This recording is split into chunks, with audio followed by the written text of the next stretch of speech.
so slow. Well, damn, girl, but fair.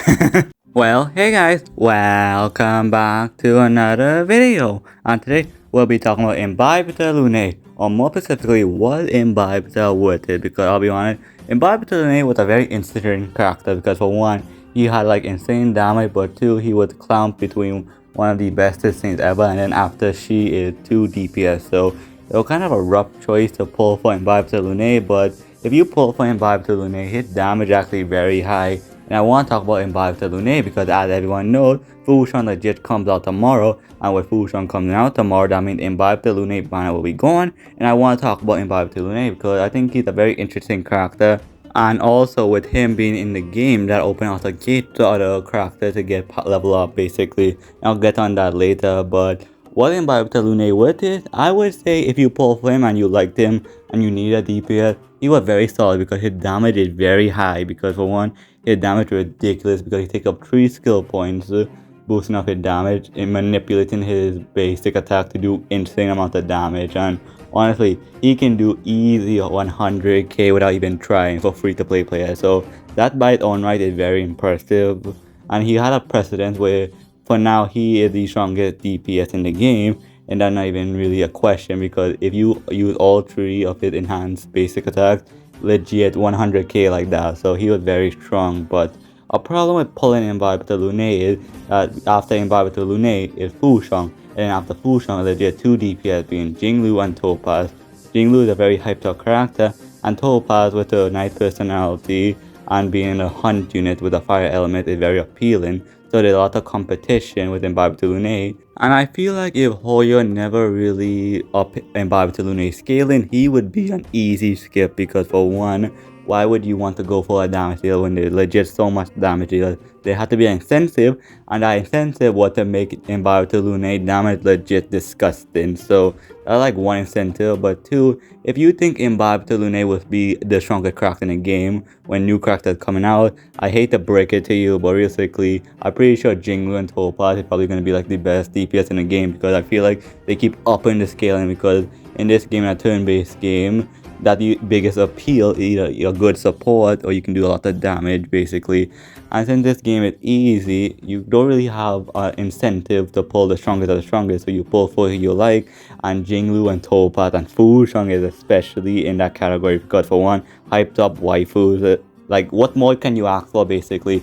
So Imbibitor Lunae have a lot going against him. But also with that logic, Imbibitor Lunae has a lot of strength going for him because for one, he in the destruction class, which is one of the best class in the game in my opinion because you get high amounts of damage with some survivability, which is solid. And two, he was in the imaginary element, which is a very scarce element, which is the second scarce element, and the first scarce being the quantum element. But being in the imaginary element, you have access to the imprisonment, which is an insane break effect because it held enemy turns backward, which is insane because that basically means they don't get attacked, which is very solid. And two, you have access to the imaginary set, which is insane because if they apply with the imprisonment, they get crit damage, or I forget what, but I remember something insane, which is very insane to me. And Imbibitor Lunae has a lot of free-to-play friendly teams because he has access to Yukong, and even though she's a pain in the ass because of speed tuning, if you can speed tune her properly to make sure she goes in front of Imbibitor Lunae like the 3rd turn,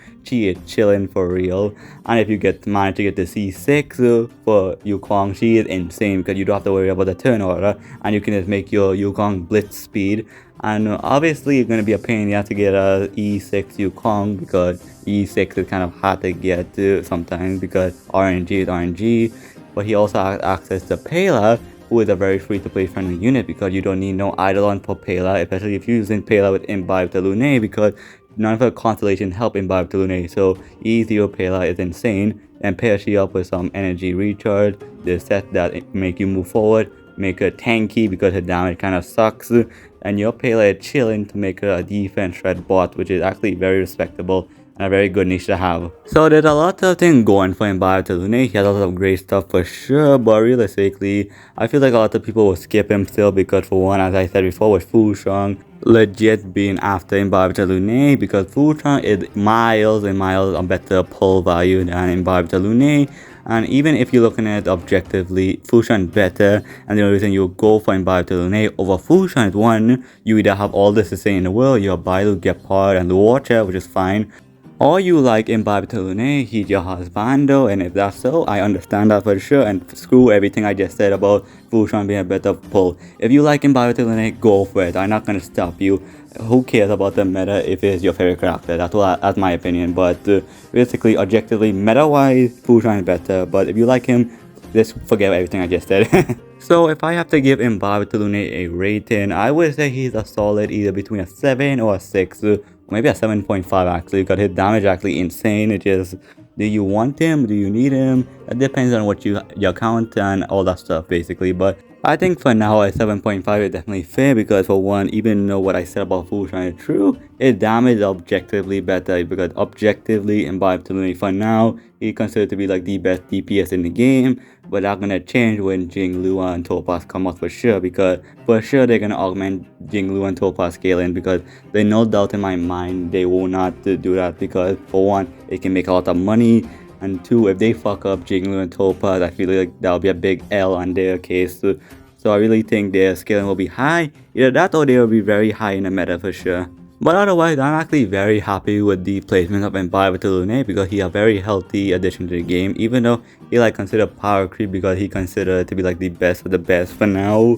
Like if you like him, if you want him, he should age well, because for one, his damage is so high, easy 100k for free to play. Like come on, like that is so appealing. But if you like him, for sure he's actually a good pull, and he can age pretty well, because as I said before. But also with Imbibitor Lunae in the game, that opened our door for something else, which is actually very insane in my opinion. And that is 4-star getting a 5-star counterpart of themselves, and that is actually insane, because let's say Herta, Yukong, Sampo, Arlen, so much characters in the game can just get a different version of themselves that either better or can be played in the same way, which is actually insane in my opinion, because I can give a lot of characters so much fresh air, because Herta considered to be like the worst character in the game, either that or the second worst in front of Arlen, but so bad. But if she can get a 5-star version of herself, like let's say her adult version, her true self, so much people will love her, because for one, Herta is a fan favorite character with her because she is so insane and cute with her voice too.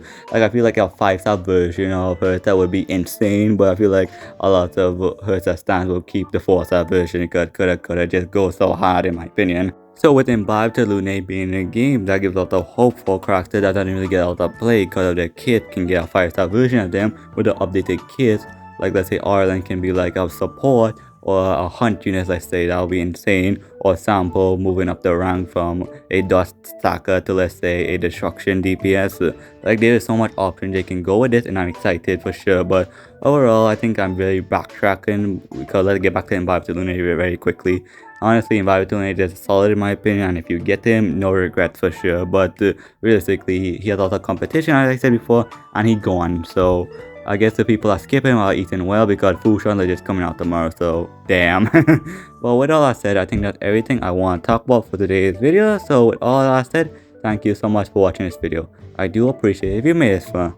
Let me know if you made it far, and I'll heart your comment, because I always appreciate supporting me. And let me know what you guys think about Imbibitor Lunae. You agree with me, disagree with me, what I have to say? Let me know down below, because at the end of the day, I'm not gonna kill you. Meh. Probably might kill you, but still comment and really call love that stuff. But anyway, final thoughts of this video is Imbibitor Lunae is a very strong unit for sure. He's considered to be the best for now, and that's gonna change for sure with Jinglua and Topaz coming out for sure, because for sure they'll probably dethrone Imbibitor Lunae. But if you like Imbibitor Lunae, he is solid for sure. He can beat everything in the game, which is solid, and this is an easy game. So you don't need the best of the best, just need characters you like or some meta characters. So best of luck with your fuxuan summon forever going for fuxuan for sure. I wish you best of luck for sure. But with all that said, take care, love you guys, and I'll see you on the next video. Goodbye.